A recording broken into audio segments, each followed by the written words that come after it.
Chilli powder ಸಖತ್ ಖಾರ ಬಣ್ಣ ಮತ್ತು ರುಚಿ ಆಚಿ ಚಿಲ್ಲಿ ಪೌಡರ್. ಇದೆಯಾ ಆಪರೇಷನ್ ಹಸ್ತ ಎನ್ನುವಂತ ಒಂದು ಪ್ರಶ್ನೆ ಹುಟ್ಕೊಳ್ತಾ ಇದೆ. ಕೈ ಶಾಸಕರನ್ನ ಖರೀದಿ ಮಾಡುವಂತ ಪ್ರಯತ್ನ ನಡೆದಿದ್ಯಾ? ಹಾಗಾದ್ರೆ ಸಂಖ್ಯಾಬಲವನ್ನ ಹೆಚ್ಚಿಸ್ಕೊಳ್ಬೇಕು ಅನ್ನುವಂತ ಕಾರಣಕ್ಕೆ ಕುದುರೆ ವ್ಯಾಪಾರ ಶುರುವಾಗ್ಬಿಡ್ತಾ? ಮೇಲ್ಮನೆ ವಿಪಕ್ಷ ನಾಯಕ ಛಲವಾದಿ ನಾರಾಯಣಸ್ವಾಮಿ ಈ ರೀತಿಯಾದಂತ ಒಂದು ಗಂಭೀರ ಆರೋಪ ಮಾಡಿದ್ದಾರೆ. ಈಗಾಗಲೇ ಕುರ್ಚಿ ಕಿತ್ತಾಟ ಶುರುವಾಗಿದೆ. ನಾನು ಸಿಎಂ ಆಗ್ಲೇಬೇಕು ಅಂತ ಡಿ.ಕೆ. ಶಿವಕುಮಾರ್ ಅವರು ಪಟ್ಟು ಹಿಡಿದಿದ್ದಾರೆ. ಆದರೆ ಇತ್ತೀಚೆಗೆ ಸಂಖ್ಯಾಬಲದ ಬಗ್ಗೆ ಕೂಡ ಚರ್ಚೆ ಆಗಿತ್ತು. ಶಾಸಕರು ಎಷ್ಟು ಬಲವಾಗಿದ್ದಾರೆ, ಅವ್ರ ಜೊತೆಗೆ ಎಷ್ಟು ಜನ ಶಾಸಕರಿದ್ದಾರೆ ಅಂತ. ಅದ್ರಲ್ಲಿ ನೋಡೋದಾದ್ರೆ ಸಿದ್ದರಾಮಯ್ಯನವರಿಗೆ ಬೆಂಬಲಿಗರು ಜಾಸ್ತಿ, ಡಿ.ಕೆ. ಶಿವಕುಮಾರ್ ಅವರಿಗೆ ಕಮ್ಮಿ ಅಂತ.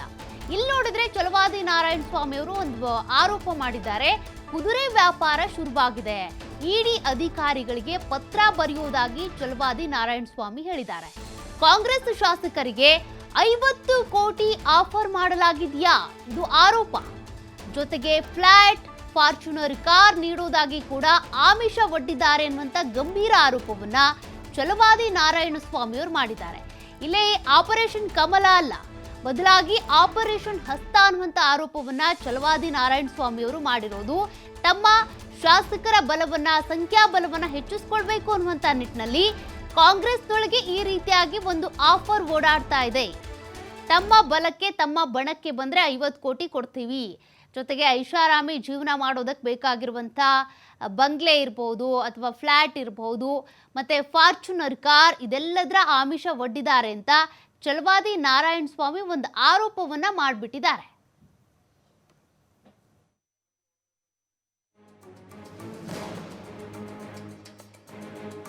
ಓಕೆ ನೋಡಿ, ಈಗಾಗಲೇ ಕಾಂಗ್ರೆಸ್ನಲ್ಲಿ ಅನೇಕ ಚರ್ಚೆಗಳು ಓಡಾಡ್ತಾ ಇವೆ.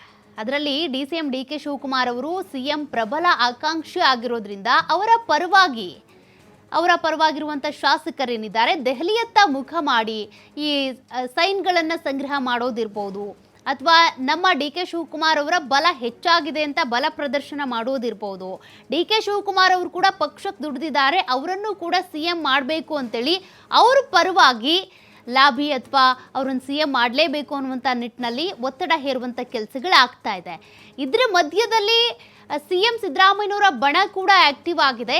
ಸಿದ್ದರಾಮಯ್ಯನವರೇ ಸಿಎಂ ಆಗಿ ಕಂಟಿನ್ಯೂ ಆಗಬೇಕು, ಬದಲಾವಣೆ ಆಗೋದಾದ್ರೆ ದಲಿತ ಸಿಎಂ ಅನ್ನ ನೀವು ಮಾಡಬೇಕು ಅನ್ನುವಂಥ ಕೂಗು ಕೂಡ ಎದ್ದಿದೆ. ಇದೆಲ್ಲದರ ಮಧ್ಯೆ